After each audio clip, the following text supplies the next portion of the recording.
Yes, in the previous video lecture, I have already explained the igneous rock. मैंने आपको बताया कि igneous rocks या आग्नेय चट्टानें क्या होती हैं, ये कौन सी भाषा का शब्द है. It belong to the Latin word. It is a Latin word that means fire. ये ignis से मिलके बना है, जिसका मतलब होता है. आपको ये भी बताया था कि किस प्रकार से जो आपकी सेडिमेंट्री रॉक्स और जो आपकी दूसरी मेटामॉर्फिक रॉक्स हैं ये भी इंटर रिलेटेड हैं इससे. अब आपको मैं डिस्कस करूंगी on the basis of origin igneous rocks में भी क्लासिफाइड एज फॉलोज की उत्पत्ति के आधार पर जो आपकी आग्नेय चट्टानें हैं उनका वर्गीकरण कैसे किया गया है. Number 1, lava is the molten material which reaches the earth surface through volcanic vents और फिशर्स. क्या होता है जब लावा एक्टिविटी होती है या जब लावा जो है वो वोल्केनिक इरप्शन के द्वारा जब बाहर आता है अपने वेंट या फिशर के द्वारा, जब ये अर्थ की सरफेस पर आता है तो ये मोल्टन होता है, मतलब पिघला हुआ होता है. इट फॉर्म्स एक्सट्रूसिव और volcanic rocks bye cooling and solidifying. तो इसके द्वारा जब ये लावा बाहर आता है तो ये जब ये ठंडा हो जाता है, कूलिंग हो जाता है और इसको सॉलिडिफिकेशन हो जाता है, तब ये एक्सट्रूसिव या वोल्केनिक रॉक्स बनाता है. यानी कि जो आपकी और on the basis of origin igneous rocks are divided into 2 part. The number 1 is called extrusive rock, जो लावा के ठंडे होने के कारण बनती हैं, और जो आपकी सेकंड रॉक्स हैं वो हैं आपकी इंट्रूसिव रॉक्स, जो अभी आपसे डिस्कस करेंगे. अब क्या होता है इसमें, when the lava gets expose to the air, जब ये लावा एयर के कांटेक्ट में आता है, it cools rapidly and fine grain crystalline rocks come into existence. तभी इसकी जो क्रिस्टलाइन रॉक्स एग्जिस्टेंस में आती हैं, यानी कि रॉक्स बनती हैं. Some examples of these rocks are basalt, pumice. जो आपसे पूछा जा सकता है कि एक्सट्रूसिव या वोल्केनिक रॉक्स के एग्जाम्पल बताइए, तो नंबर 1 हो जाएगा बेसाल्ट और नंबर 2 हो जाएगा प्यूमिक. ये किसके एग्जाम्पल हैं, एक्सट्रूसिव रॉक्स के. ठीक है, जो लावा के ठंडा होने से बनते हैं. ओके, नाउ नेक्स्ट जो सेकंड टाइप है वो डिस्कस करेंगे, इंट्रूसिव या plutonic rocks. Occasionally the molten material और मैग्मा में cool and solidify below the earth's surface. कभी कभी क्या होता है, जो अर्थ की सरफेस है उसके अंदर ही, जो अंदर बाहर नहीं निकल पाता है, जो लावा है उसके अंदर ही क्या होता है उसमें ठंडा हो जाता है, तो टू फॉर्म इंट्रूसिव और प्लूटोनिक रॉक्स. और तभी क्या होता है उससे इंट्रूसिव या प्लूटोनिक रॉक्स बनती हैं. तो I hope understood what are intrusive या प्लूटोनिक रॉक्स या intrusive rocks are molten material. ये पिघला हुआ मटेरियल या मैग्मा होता है जो ज़मीन के अंदर वाली सरफेस पर, यानी कि बिलो द अर्थ सरफेस, जो अर्थ का सरफेस है उसके नीचे सॉलिडिफाई हो जाता है, कूल हो जाता है, तब इससे इंट्रूसिव या प्लूटोनिक रॉक्स बनती हैं. आंतरिक आग्नेय चट्टानें, बाह्य आग्नेय चट्टान हिंदी में कह सकते हैं. As the molten material within the earth cool slowly, larger crystals और coarse grain crystalline rocks are form.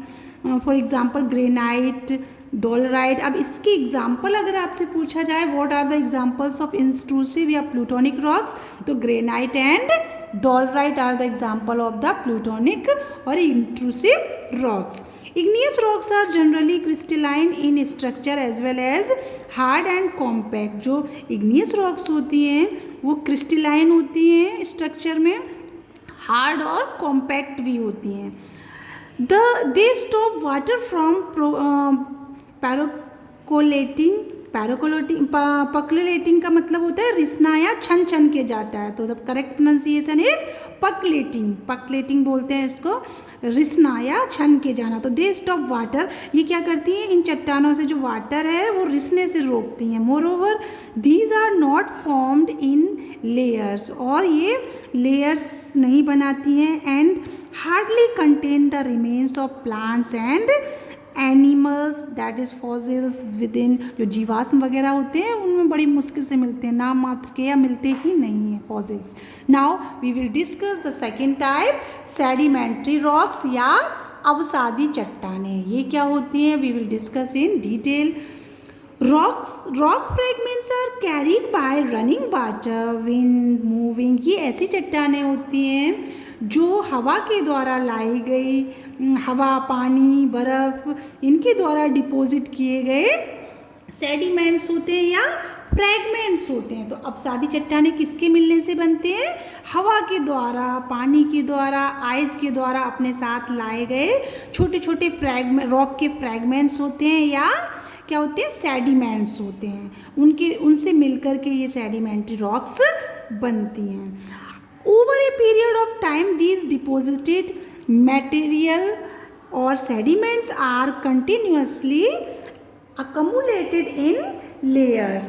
अब कई सालों तक जब ये कई सालों तक या कई ज़्यादा समय तक जब ये डिपॉजिट मटेरियल जो हवा, पानी और आइस के द्वारा लाया जाता है, जब ये कई सालों तक एक जगह इकट्ठा रहता है, अकमुलेट रहता है लेयर्स के रूप में, get compressed and hardened within the aid of cementing material such as lime to form sedimentary rocks. और इस प्रकार से ये कंप्रेस होने के कारण, हार्डन्ड होने के कारण, मतलब ये हार्ड हो जाता है कई सालों तक दबा रहने के कारण, और इससे सेडिमेंट्री रॉक्स बनती हैं। Therefore they belong to secondary group of rocks. इस प्रकार से जो सेकंड नंबर पर बनने वाली रॉक्स हैं वो सेडिमेंट्री रॉक्स कहलाती हैं, सेकेंडरी ग्रुप कहलाती हैं, सेकेंडरी ग्रुप ऑफ रॉक्स कहलाती हैं। These rocks often consist of layers having varying composition. ये कई बार ऐसी लेयर्स से मिलके बनी होती हैं जिनका कंपोजिशन डिफरेंट होता है।